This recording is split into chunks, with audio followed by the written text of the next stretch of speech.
In 2000, the U.S. Supreme Court affirmed the Boy Scouts of America's right as a private organization to set its own membership policies. Today, the Boy Scouts of America has affirmed and exercised those rights. The Boy Scouts of America's National Executive Board, local council representatives, and hundreds of chartering organization partners have voted to eliminate the youth membership policy concerning sexual orientation. This decision comes after months of careful consideration by the highest volunteer leaders in Scouting, weighing an enormous amount of feedback from those actively involved in Scouting across the country and representing both sides of the debate. Today's decision is a change in policy, but Scouting's mission remains the same, delivering the nation's foremost program for character development and values-based leadership training through the Scout Oath and Scout Law. Faith has been and remains today a bedrock principle of the Scouting program. Scouting has chartered organization partnerships with the Christian, Jewish, Buddhist, Hindu, Muslim, and many other faiths, as well as many non-denominational faith communities. We want to thank these and every one of our chartered organizations for their insight, input, and ideas into this complex and often challenging discussion. While members of Scouting have differing opinions on this decision, everyone agrees that children are better off when they are in Scouting. Our volunteer and professional staff will continue working tirelessly to provide a great Scouting experience for all of the more than 24,000 youth in our program in Central Texas. We are grateful for the more than 7,000 amazing volunteers who give their time, talent, and treasure on behalf of every one of those youth and every one of the families that we serve through the Scouting program. En el año 2000, la Corte Suprema de los Estados Unidos afirmó que los Boy Scouts of America tienen la derecha como una organización privada para determinar sus propias normas de afiliación. Hoy, los Boy Scouts of America ha ejercido esos derechos. La mesa ejecutiva de los Boy Scouts of America, los representantes de los consejos locales y cientos de los asociados de las organizaciones votaron para eliminar la póliza de membresía joven relativas a la orientación sexual.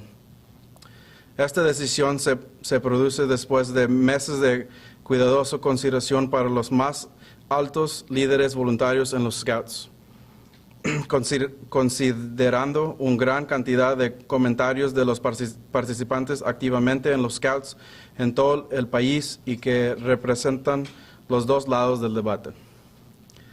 La decisión de hoy es un cambio en póliza, pero la misión de los Boy Scouts of America es el mismo: ofrecer el programa juvenil más importante de la nación para el desarrollo del carácter y liderazgo basado en valores a través de juramento y la ley de los Scouts. La fe ha sido y sigue siendo un principio fundamental del programa de los Scouts. Los Scouts tienen acuerdos con religiones cristianos, judíos, budistas, hindús, musulmanes y muchas otras religiones, así como muchas comunidades de fe no denominacionales. Queremos dar la gracia a estos y todas nuestras organizaciones estatutarias y por contribuir con su conocimiento a este debate complejo y difícil. Mientras que los miembros de los Scouts tienen diferentes opiniones sobre esta decisión de póliza, todos están de acuerdo en que los niños están mejor cuando están en los Boy Scouts of America. Nuestros voluntarios y personal profesional siguen trabajando sin descanso para ofrecer una gran experiencia en los Boy Scouts of America para la juventud del centro de Texas.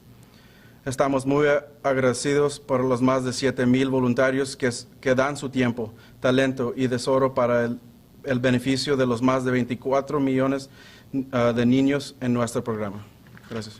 And with that, happy to take questions from all of you. Charles, the majority of the units across the country are chartered by religious institutions. Is there some concern that this could lead to defections or a drop in donations? There was a concern no matter what the result was today. And we fully anticipate that there will be units that we will lose, both locally and nationally.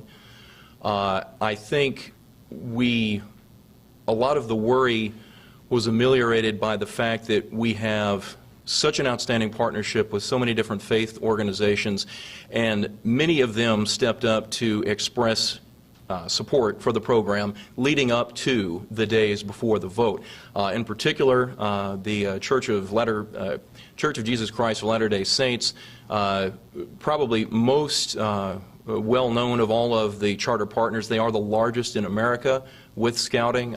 They had stated that they were satisfied with the work that Scouting had done to address all of the considerations involved in this policy decision, and that they were able to work with the policy and had instructed all of their delegates to vote their conscience. There was no voting block against. And I think when you look at the results of the national vote, 60% in favor of making this program change, it seems obvious that lots of those faith-based organizations came down in support of this policy change. Otherwise, there would have been no way that the vote would have reached 60% in the affirmative. Would you think that a push for openly gay adult leaders may be the next domino to fall, or at least be tested? I would expect that at some point in time, those who have been most ardently in support of inclusion in Scouting will bring that topic up. I don't think anybody thinks otherwise. For right now, though, there's a lot of work to do with the organization. There are 116,000 Scout units across this country. Part of the reason why the policy will not be implemented until the beginning of this next year is because it's going to take some time for Scouting professional staff, probably more importantly Scout volunteer staff, to go and visit and answer questions with all of those Scout units and make sure that everybody is understanding what has changed, but maybe more importantly what hasn't changed. So there's going to be some time needed to make all this happen, but I have no doubt that the discussion will continue with folks who are passionately in support of trying to remove the gay ban for adults. With this being a policy change, what will parents and Scouts notice once it is implemented?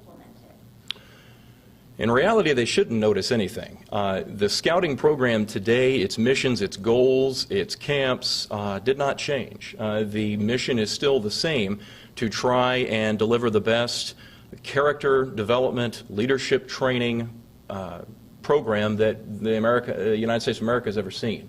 That part of our program remains the same. Here in a few months, we will still have summer camp, just like we have every year.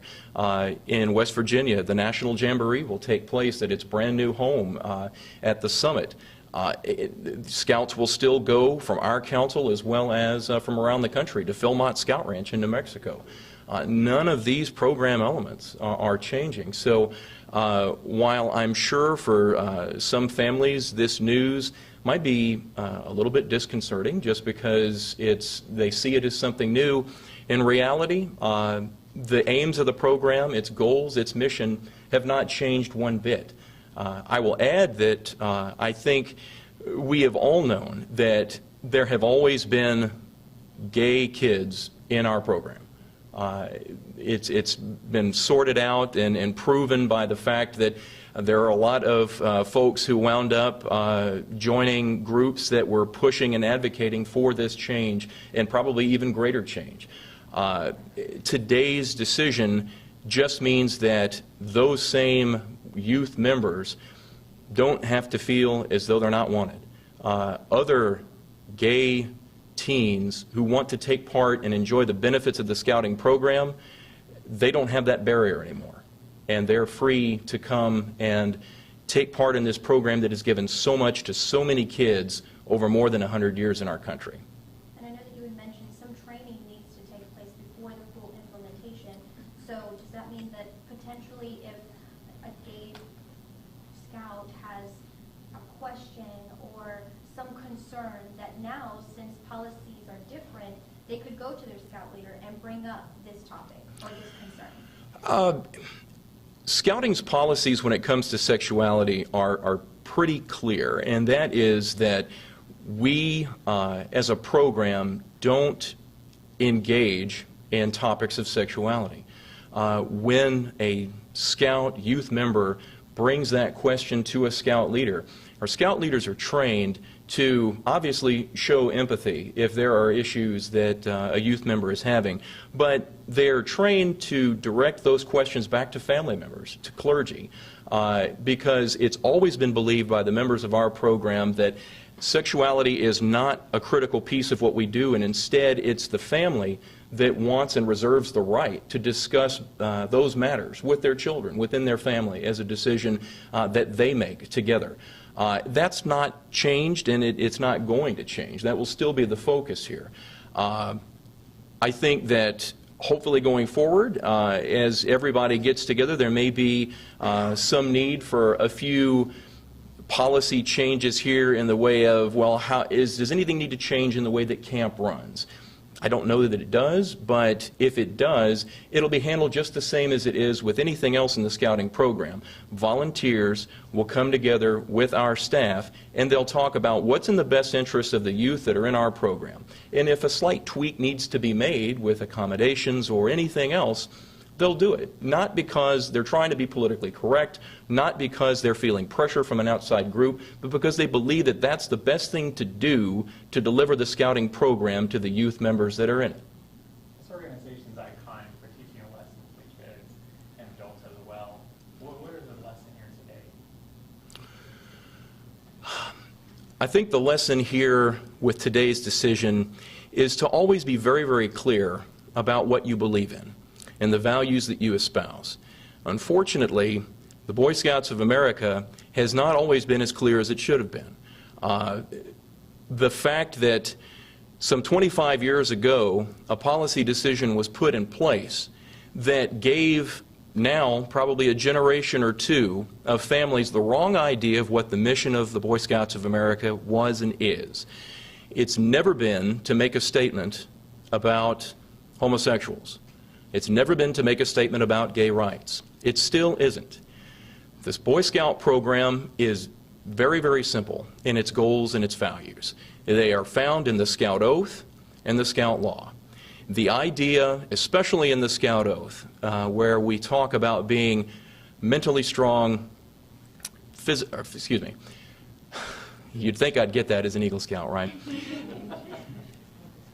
The part of the program in the Scout Oath where we talk about being physically strong, mentally awake, and morally straight has always been held up by folks asking and wondering, well, what is the value, what is the meaning of morally straight?